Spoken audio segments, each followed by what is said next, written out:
चंद्रशेखर आजाद की मेहनत पर पानी फेरेगी सपा और बसपा। नगीना में चंद्रशेखर की आकाश आनंद ने उधेड़ दी बखियां। मायावती और चंद्रशेखर की टकरार से होगा बीजेपी को फायदा। उत्तर प्रदेश की नगीना सीट इस वक्त लगातार चर्चा में बनी हुई है। पहले चरण की वोटिंग का काउंटडाउन शुरू हो चुका है और ये साल नगीना सीट के लिए बड़ा ही खास रहने वाला है, क्योंकि 4 साल पहले बनी आजाद समाज पार्टी, जिसके अध्यक्ष चंद्रशेखर आजाद हैं, वो पहली बार इस सीट से लोकसभा चुनाव लड़ने जा रहे हैं और इस सीट पर पार्टी ने पूरी ताकत झोंक दी है। लेकिन सपा बसपा के प्रत्याशी आने से यहाँ दलित मुस्लिम वोट का बंटवारा देखने को मिल सकता है, जिसका सीधे फायदा बीजेपी को मिलने की उम्मीद है। वो कैसे, इस बात की तो चर्चा करेंगे ही, लेकिन बसपा के राष्ट्रीय कोऑर्डिनेटर आकाश आनंद ने नगीना लोकसभा सीट पर चुनावी सभा को संबोधित करते हुए बिना नाम लिए भीम आर्मी चीफ चंद्रशेखर आजाद पर हमला बोला है। देखा जाए तो जब से चंद्रशेखर आजाद को भाजपा सरकार ने Y+ कैटेगरी की सुरक्षा दी है, तब से इस बात की चर्चा लगातार हो रही है कि भाजपा चंद्रशेखर को अपने पाले में करना चाह रही है, इसीलिए लालच देकर उनको इंडिया गठबंधन से दूर रखकर अपने साथ लाना चाहती है। नगीना सीट से भीम आर्मी चीफ चंद्रशेखर आजाद चुनाव लड़ रहे हैं। पहले वो इंडिया गठबंधन के साथ आना चाह रहे थे, लेकिन सीट शेयरिंग को लेकर बात नहीं बन पाई, जिसके बाद उन्होंने नगीना सीट से चुनाव लड़ने का फैसला किया। तो वहीं अब मायावती के भतीजे आकाश आनंद ने बसपा प्रत्याशी के समर्थन में एक सभा की, जिसमें उन्होंने भीम आर्मी के चीफ चंद्रशेखर आजाद पर जमकर हमला बोला। उन्होंने क्या कुछ कहा, चलिए आपको सुनवाते हैं। अभी पिछले कुछ दिनों में इस व्यक्ति ने अपनी पूरी जी जान लगा दी कि वो इंडिया अलायंस में घुस जाए। किसी तरह अगर इंडिया अलायंस में घुस गए तो भाई अपनी एक सीट निकाल लेंगे। बेचारा घबराता है कि अपने आप लड़ना पड़ जाए तो जमानत जब्त हो जाएगी। परंतु साथियों, बेचारे की किस्मत इतनी खराब कि इंडिया अलायंस में होके भी बेचारा बेघर घूम रहा है। पूछ रहा है कि साला कोई एक सीट तो दे दे भाई। अब अपनी खुद की पार्टी से लड़ना पड़ रहा है।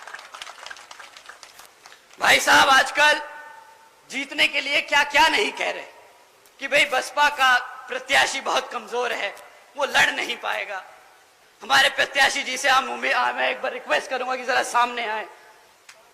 आइए आप सर। अब बताइए साथियों, अगर हमारे प्रत्याशी आपको कमजोर लग रहे हैं, अगर आपको हमारे प्रत्याशी किसी भी तौर तरीके से लग रहे हैं कि वो आपके बीच में खड़े होकर आपके हकों के लिए नहीं लड़ सकते, तो साथियों आप यहाँ पे अपने हाथ ना उठाएं।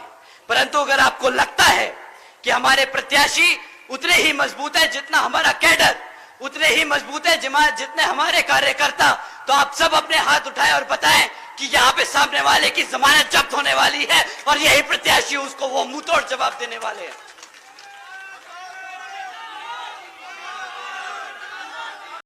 बता दें कि आकाश आनंद ने चंद्रशेखर आजाद को लेकर कहा कि वे आप लोगों को गुमराह कर आपका मसीहा बताते हैं और आपको उकसाकर धरना प्रदर्शन करता है।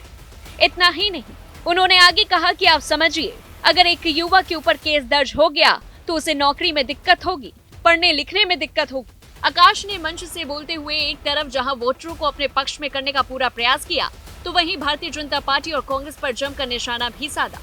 क्या कुछ कहा है आकाश आनंद ने, चलिए आपको सुनवाते हैं।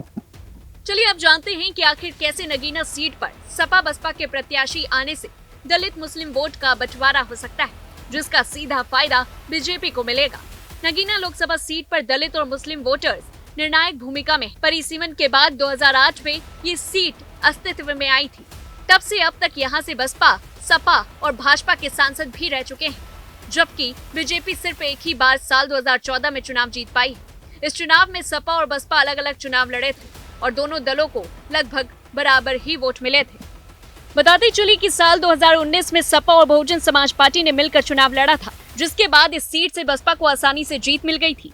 लेकिन इस बार सपा और बसपा अलग अलग चुनाव लड़ रहे हैं, तो वहीं तीसरी पार्टी के तौर पर चंद्रशेखर आजाद भी ताल ठोक रहे हैं। ऐसे में दलित मुस्लिम वोटर्स 3 उम्मीदवारों के बीच सपा के मनोज कुमार, बसपा के सुरेंद्र पाल सिंह और चंद्रशेखर आजाद के बीच बटे हुए दिख रहे हैं। चंद्रशेखर आजाद का दावा है कि उनकी पार्टी पिछले 1 साल से इस सीट पर मेहनत कर रही है। चुनाव के ऐलान होने के बाद से खुद आजाद ने भी पूरा दम लगाया हुआ है। वो घर घर जाकर चुनावी प्रचार कर रहे हैं, बड़ों के पैर छूकर और महिलाओं के हाथ जोड़कर उनका समर्थन मांग रहे हैं। जाहिर है कि वो बड़े स्तर पर सपा बसपा के वोटों में सेंध लगाने को तैयार हैं। बता दें कि चंद्रशेखर आजाद ने नगीना सीट से पहले ही चुनाव लड़ने का ऐलान कर दिया था, जिसके बाद माना जा रहा था कि इंडी गठबंधन में उन्हें शामिल किया जा सकता है। लेकिन बाद में सपा अध्यक्ष से उनकी बातचीत टूट गई, जिसके बाद चंद्रशेखर आजाद अकेले ही मैदान में कूद गए। वहीं इस सीट पर अब दलित मुस्लिम वोट बांटने से इसका सीधा फायदा बीजेपी को होगा और अब बीजेपी यहां मजबूत स्थिति में पहुंच गई। इस पूरी रिपोर्ट को लेकर के आपकी क्या कुछ राय है, हमें कमेंट बॉक्स में जरूर बताएं। और ऐसी तमाम बड़ी खबरों से जुड़े रहने के लिए देखते रहिए News1 इंडिया।